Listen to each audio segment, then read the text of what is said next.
I begin this speech with an excerpt from a poem by Robert Frost called The Road Not Taken. Two roads diverged in a yellow wood, and sorry I could not travel both. And be one travel along I stood, and looked down one as far as I could to where it bent in the undergrowth.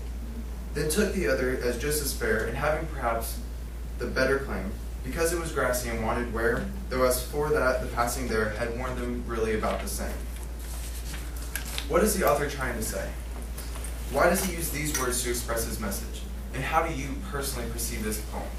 We've all been through English classes and discussing poetry and short stories like this. And some of us probably didn't even think twice of what the teacher was trying to explain. And I actually used to be one of those kids until I discovered the world of poetry. And that's when I decided I wanted to be a creative writing teacher.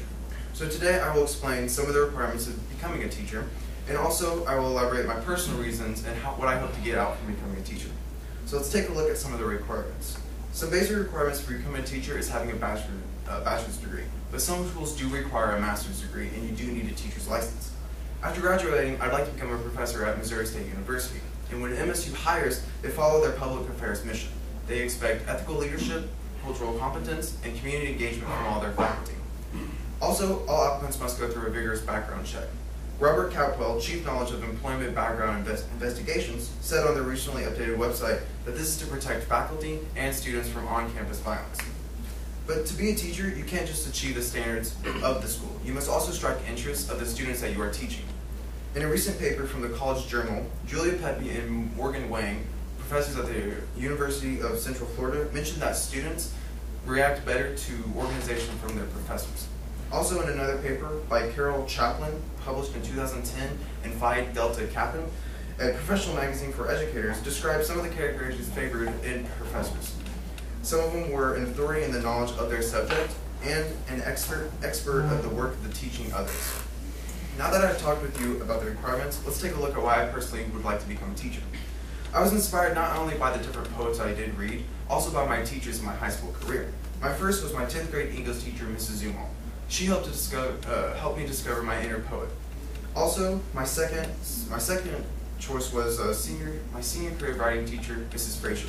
She helped to expand my idea of teaching and also gave me the benefits of being a creative writing teacher.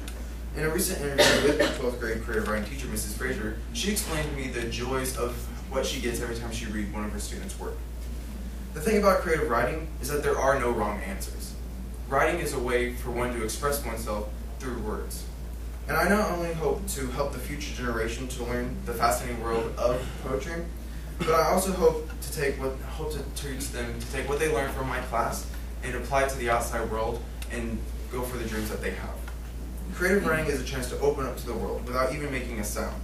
Teachers in this field have a love for words on the page and can see what some people cannot.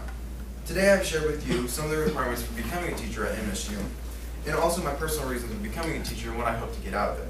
Hopefully next time you hear and read a poem, you'll take a few minutes and think about what the true meaning is.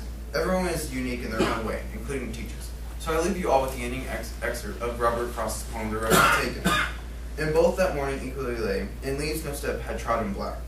Oh, I marked the first for another day, yet knowing how way leads on the way, I doubted if I should ever come back. I shall be telling this with a sigh. Some are ages, and ages hence, two roads diverged in a wood, and I took the road less traveled by, and that has made all the difference. Thank you.